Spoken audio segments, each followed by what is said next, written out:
She fined me $1 to $1,000 for floating in my own lake.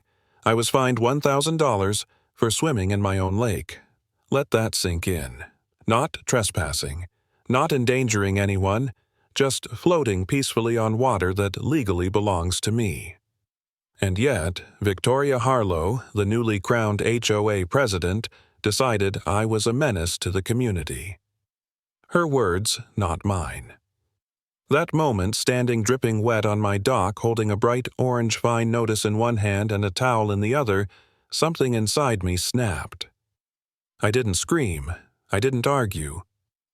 I smiled, because what Victoria didn't know was that I'd already started building a case. Not just a legal case, but a masterpiece of revenge. This wasn't going to be a fight. It was going to be a lesson. And when it ended, she'd pay 5 times what she made me pay.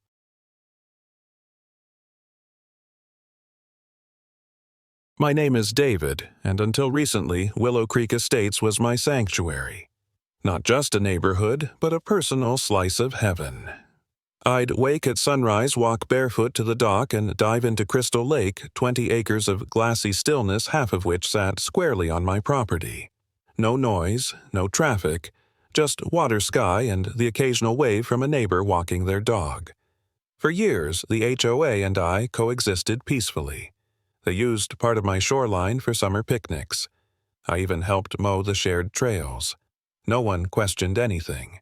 This wasn't just a place I lived, it was the life I'd built, a life I cherished. And then, Victoria Harlow showed up. Blazer clipboard, and a smile that made me feel like I was being audited.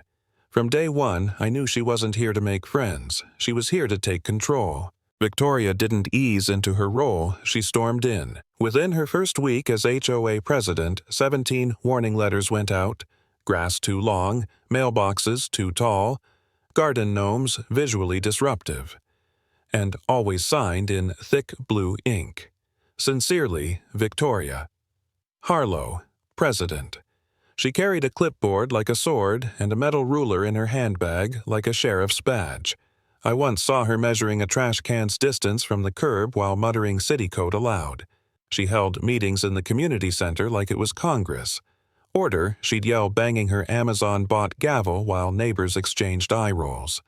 I mostly ignored it, figured she'd burn out. But then, one Saturday, I was floating on my back in the lake sun, warm birds overhead. When I heard it, "Excuse me, sir, you need to exit the water immediately." And there she was on my shore clipboard, raised like she was about to perform an exorcism. I treaded water, squinting toward the shoreline. There she stood, Victoria Harlow, in full HOA regalia. Navy blazer, oversized sunglasses, clipboard clutched like a weapon, and a smugness you could smell from across the lake. It is strictly prohibited to swim in community water sources without board approval and insurance documentation, she barked, reading from a printed policy. I blinked. This isn't community property, I said. Half this lake is mine. I own it. Check the deed. She didn't flinch. The HOA governs all shared natural spaces adjacent to community boundaries, she snapped. That's not how property law works, I replied, starting to swim back toward my dock. Consider yourself on notice, she called after me.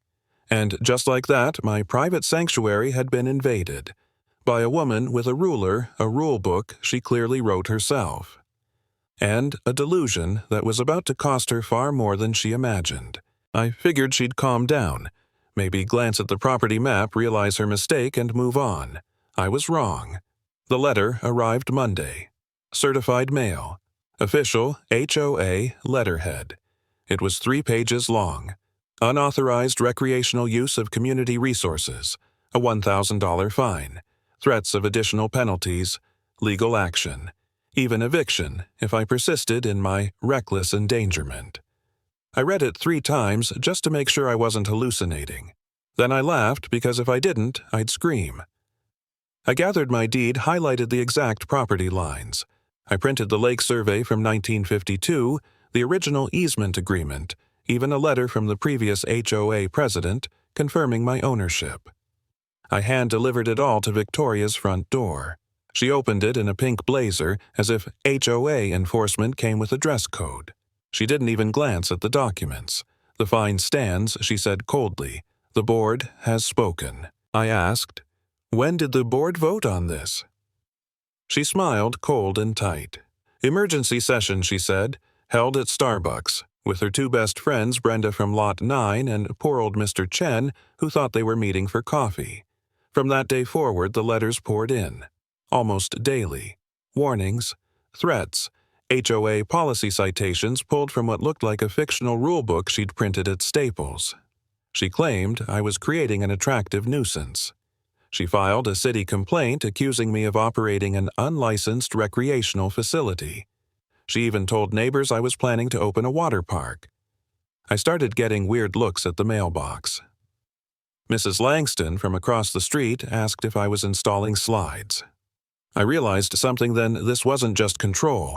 This was a war declared by one woman armed with a clipboard and a dangerously inflated ego. And I was done playing defense.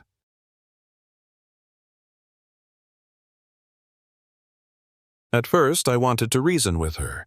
Now, I wanted to outplay her. So I stopped replying, stopped reacting, let her believe she was winning. While she was busy filing fake violations and waving her clipboard at pigeons, I was diving into HOA documents. 30 years of bylaws, amendments, maps, and contracts. Some handwritten, some scanned sideways, some, I swear, written in Comic Sans. I stayed up past midnight for days cataloging every HOA agreement involving Crystal Lake. I cross-referenced parcel numbers, dates, and signatories. And then I found it, a 1998 easement agreement. It granted the HOA access to my portion of the lake for maintenance and events, but it expired after 25 years. And no one had renewed it, which meant for the past 6 months the HOA had been trespassing on my land, while fining me for using it. I smiled. Game on. I brought the easement agreement to my lawyer. He read it twice, then leaned back and laughed. "So let me get this straight," he said, grinning. "She's fining you for using your lake while her HOA is technically squatting on your property." I nodded. "This," he said, "is going to be fun." We verified every inch of the document. The access road, the small beach they used for picnics, the walking trail. All of it fell under that easement, and all of it expired 6 months ago. No renewal, no negotiation, not even a notice. Just blind assumption that the HOA still had rights, because Victoria said so. He helped me draft a new lease agreement.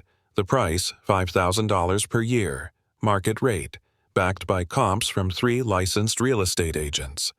Suddenly, my $1,000 fine looked like a bargain, and Victoria. She was about to find out what it felt like to get a bill she couldn't ignore. I could have sent an email, or mailed the lease. But no, this deserved an audience. Victoria loved spectacle. She ran HOA meetings like a Senate inquiry, complete with printed agendas, strict speaking times, and that ridiculous gavel she ordered from Amazon. So I signed up for the next public comment session. I spent 2 weeks preparing, printed full-color copies of the expired easement, compiled real estate comps for lakeside property access, had my lawyer review every line twice. Even bought a leather folder, because if I was going to fight fire, I'd do it in style. The day arrived. The community center was packed. Victoria presided at the long table, her usual smirk firmly in place.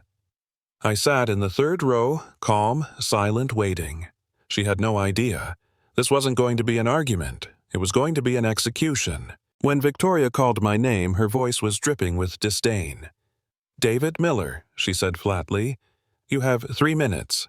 I stood, calm, collected, clutching my leather folder like it held a nuclear launch code.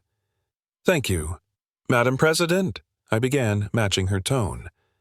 "I'm here to address the expiration of the HOA's easement agreement with my property." The room fell quiet. Victoria blinked. Her gavel hand twitched slightly. I handed copies of the expired contract to each board member. Page highlighted. Date circled. As of 6 months ago, I continued your legal access to the beach area and service road expired. You've been trespassing ever since." A low murmur spread through the room. I watched her smirk crack. "My attorney has prepared a new lease," I said. "It's fair. It's legal." I paused, then smiled. "It's $5,000. And that's when someone's coffee cup hit the floor.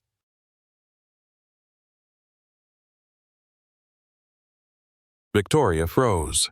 Her eyes darted to the contract in front of her, then to the other board members, then back to me. "This is ridiculous," she snapped, voice shrill. "We've used that land for years." I didn't blink. "Without legal authorization," I said calmly. "For the last 6 months." Gasps. Whispers. One guy actually muttered, "Holy crap." Victoria fumbled her words. Her face flushed, then turned a shade of purple I didn't know human skin could reach. "This is extortion," she hissed. "This is market rate," I replied, cool as ice. 3 commercial agents confirmed it. "I'm giving you a discount, actually." She stood up, slamming her hands on the table. "You can't do this." I slid the lease forward. "You have 30 days to sign, or I gate the road." The room wasn't silent. It was stunned. And suddenly, Victoria wasn't in control anymore. Victoria reached for her gavel like it might save her.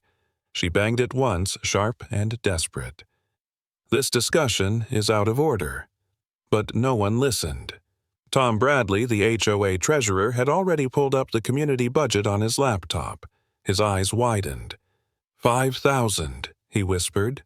We don't have that." Board members exchanged frantic looks. A woman in the front row muttered, "Wait, have we been trespassing?" I stayed quiet. Let the silence work. Victoria scanned the room like a general losing her troops. "He's bluffing," she barked. "He can't block access." Tom cleared his throat. "If the easement's expired." "Legally, he can." Victoria's voice cracked. "This is chaos." Someone from the back called out, "No, Victoria." This is what accountability looks like, and just like that, the tide turned. The meeting ended in chaos. Victoria stormed out, slamming her clipboard on the table so hard it bounced. I didn't follow her. I didn't need to. By the time I got home, the neighborhood Facebook group had exploded. Screenshots of the expired easement, photos of Victoria at the beach, a meme of her gavel with the caption, "When HOA means harassment over access." The next morning, I got a cease and desist letter. Not from the HOA's attorney, from her personal lawyer. It was laughable. No legal standing. My lawyer shredded it like confetti. Then she tried claiming historical usage rights. Too bad she forgot to file the paperwork. Again. She even went to the city. They stayed far, far out of it. She was swinging wildly now, desperate to regain control. But she didn't realize. The more she fought, the more neighbors remembered everything else she'd done, and they weren't about to forget. It started as murmurs. Then came the group chats. Then the memes turned into movement. Neighbors who once nodded politely at Victoria now crossed the street to avoid her. The woman who used to post daily HOA reminders about fence color codes went silent. The Facebook group lit up with furious comments. "Wait, this is where our fees go." She fined me $75 for a garden gnome. I had to repaint my mailbox because she said it clashed with community tone. Someone posted a photo of Victoria measuring a lawn with her ruler captioned, "When the HOA becomes the IRS." And then came the calls for an emergency budget meeting. Not led by Victoria. Led by the people she'd bullied for months. The shift was subtle, but powerful. Her authority wasn't just questioned now, it was actively rejected. And she still had no idea just how far the fallout would go. 3 days later, the HOA inbox was flooded. Subject lines read like "Revolution, immediate vote of no confidence." Emergency motion to suspend presidential powers. Victoria has gone too far. Then came the petition. Simple, blunt, ruthless. We, the undersigned, call for the immediate recall of HOA President Victoria Harlow for misconduct, abuse of authority, and gross negligence. It needed 50 signatures. It got 137 in 36 hours. Even her inner circle, Brenda from Lot 9 and Mr. Chen, stayed silent. I didn't push it. I didn't speak publicly. I let them do it. Because when someone digs their own grave, you don't grab the shovel. You just step aside. And when the community center scheduled the special recall vote, Victoria showed up at 6 a.m. with Cookie's campaign flyers, and not a single person stopped by her table.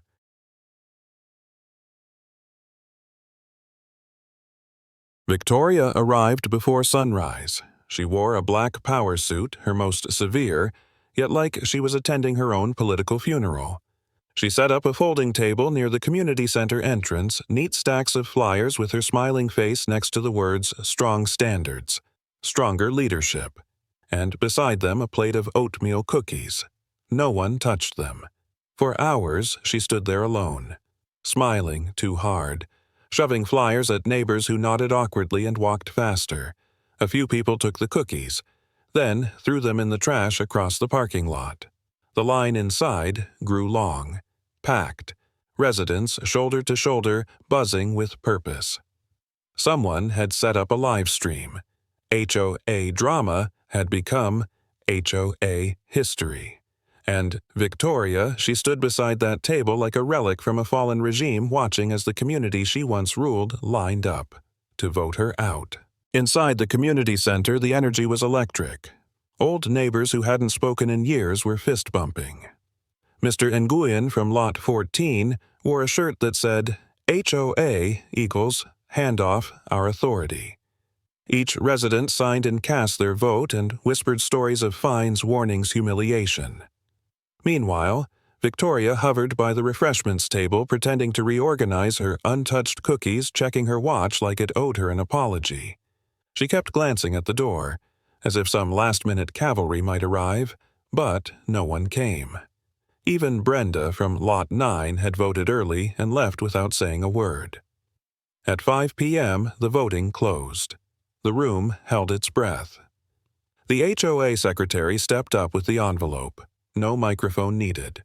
The silence was deafening.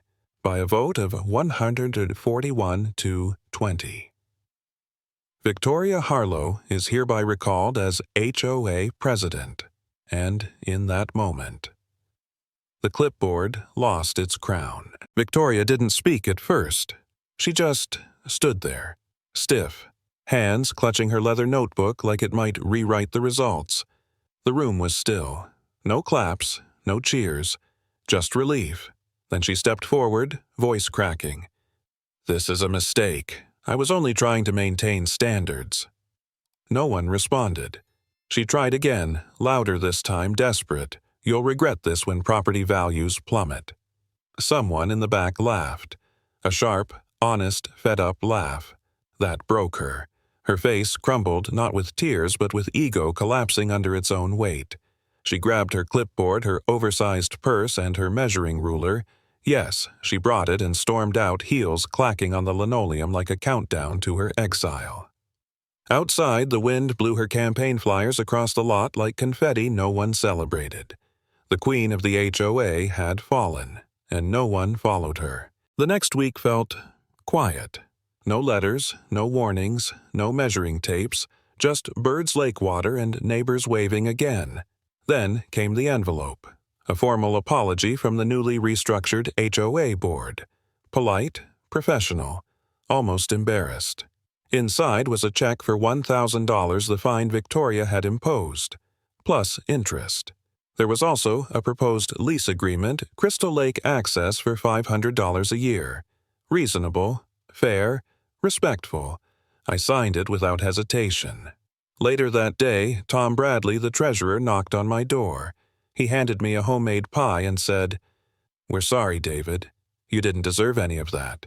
I thanked him, then walked to the dock with the lease in one hand and the pie in the other. The sun was setting, the water calm. For the first time in months, I exhaled. My lake was mine again, and so was my peace. The next morning I went to the hardware store. Picked out a custom aluminum sign, bold letters, clean finish. Nothing flashy, just a message I'd been waiting to post for months. By noon, it stood proudly at the edge of my dock, glinting in the sun. Private property. Swim free. Underneath, in much smaller print so you'd have to lean in, HOA leadership not welcome. It was subtle, petty maybe. But, after everything, it felt perfect. Later that day, Mrs. Langston walked by, read it, and cackled. "God, I love this neighborhood again," she said. By sunset, 3 people had taken selfies with it. Even the mailman gave me a thumbs up. I didn't gloat. I didn't post it online. I just sat on the dock, feet in the water, watching the light dance on the surface. Justice doesn't always wear a robe. Sometimes it holds a sign.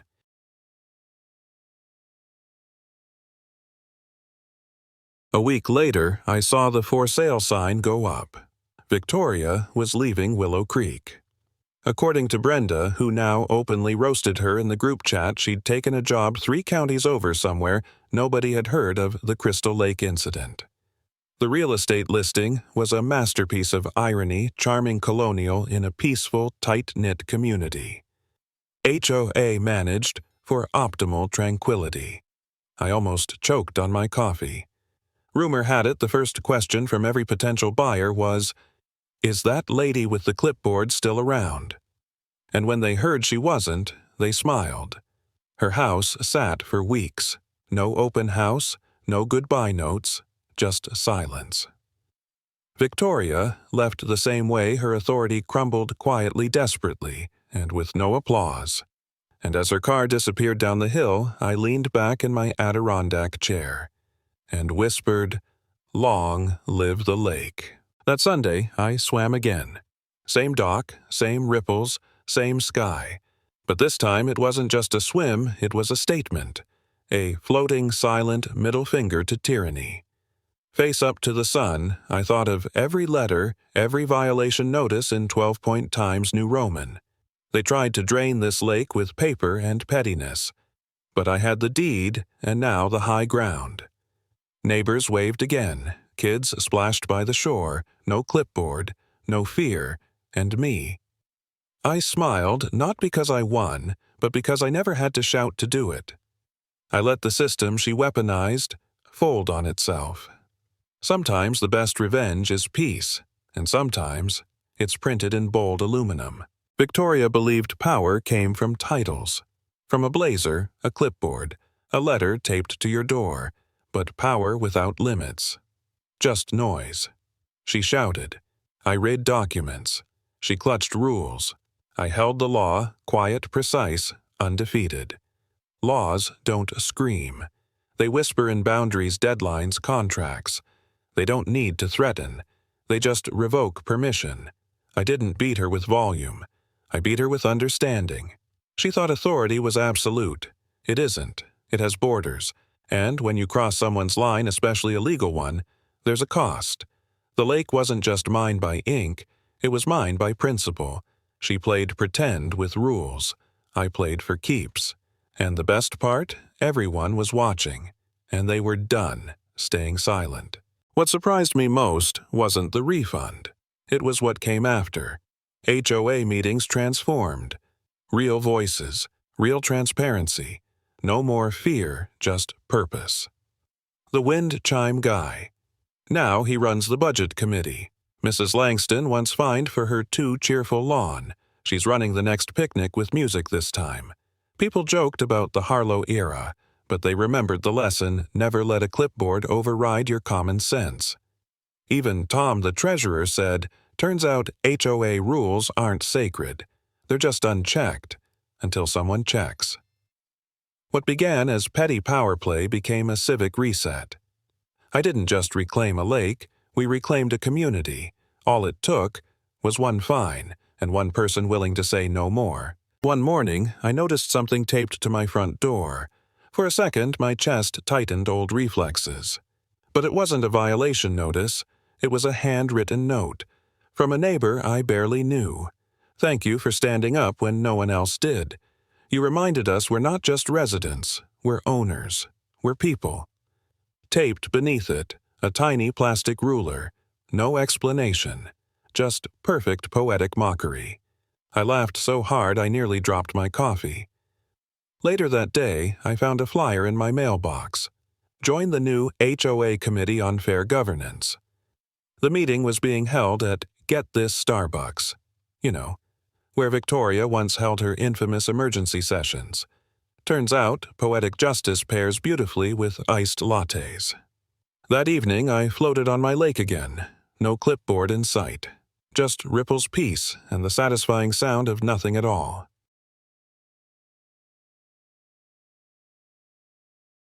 I didn't realize how loud her presence had been until it was gone. No more measuring tape in mailboxes. No more emails with urgent HOA violation in all caps. No more laminated notices taped to trash cans like crime scene evidence. Silence never sounded so good. Now, when I walk the trail, people stop to chat. No one's worried about infractions. They're talking about barbecues, boat rentals, a new floating dock, the HOA. It's still there, but different. Less like a regime, more like a neighbor with a clipboard and a clue. And me, I'm back to morning swims. Sun on my face, ripples behind me. Sometimes I glance at the dock half expecting Victoria to emerge in a blazer and heels waving bylaws. But all I see is the wind nudging my swim-free sign. Still standing. Still mine. Victoria thought her title gave her the right to control. But she never understood the difference between authority and ownership. She owned nothing. Not the lake, not the land. Just a seat at a table, and she mistook that for a throne. The real power. It wasn't in her clipboard. It was in knowing where your property lines are when to speak, and more importantly, when to let silence work harder than shouting. She wanted submission. What she got was resistance wrapped in courtesy, and backed by documents. I didn't need to yell. I didn't need revenge served hot. I just needed patience. Because arrogance always underestimates quiet people with good records and better lawyers. In the end, her own rules folded in on her like a cheap lawn chair, and all I had to do was wait for gravity to do the rest. In the end, Victoria didn't just lose her position. She lost something far worse. Credibility. The clipboard, replaced by silence. The gavel, forgotten in a drawer. She moved away, but her name lingered not as a leader, but as a warning. Every time someone brings up rules, there's a pause. A glance toward the lake, a quiet chuckle. Because people remember now. What starts as order can quickly become control, and when control goes unchecked, it costs everyone. In Victoria's case, it cost her a community, a reputation, and $5,000 a year, for access she once took for granted. I didn't ruin her. She simply overestimated her power and underestimated a guy who just wanted to swim. All I did was hold up a mirror, and she didn't like the reflection. I saved my next morning swim for a special day. The first HOA meeting without her. Same time, same lake, same dock. I eased into the water just as the sun broke over the trees, casting gold across the surface. And there on the hill above the community center, I spotted her car. She had arrived early, parked alone, watching from a distance. The table of cookies was gone. So was the confidence. She stood there, arms crossed, watching me float. I didn't wave, didn't smirk. I just drifted, like nothing had ever happened. Because nothing needed to be said. The lake was calm, the sky was clear, and the only sound was the gentle splash of my hand cutting through my water. She came with rules. I stayed with peace. And in that moment she finally understood I never left. She did. So that's my story. Not a battle of shouting, not a courtroom drama, just one long, slow swim through paper patience and principle. I didn't win with force, I won with facts, with a calm voice, with boundaries both legal and personal, and maybe with a little help from karma doing its quiet, perfect work. Because sometimes the biggest bullies aren't loud. They don't punch or yell. They hold clipboards, wear titles, hide behind fake rules and pretend they speak for everyone. But here's the truth. Real power doesn't need a podium. It comes from knowing where you stand and having the courage to stay there, And if one story like mine can restore peace to a neighborhood, then maybe yours can too. So let me ask you gently, have you ever faced your own Karen? Been hit with rules that felt more about control than community, or witnessed a moment where arrogance met reality? Share your story in the comments. Let's hear how your justice was served, how karma found its way home, and if this tale brought you even a flicker of satisfaction. A moment where you smiled and thought, "Yep, that's exactly what she deserved." Then go ahead and tap that like button. Subscribe for more stories where the little guy wins the power-hungry fall and sanity finally beats bureaucracy. Thanks for watching. Thanks for swimming with me. I'll see you at the next shoreline.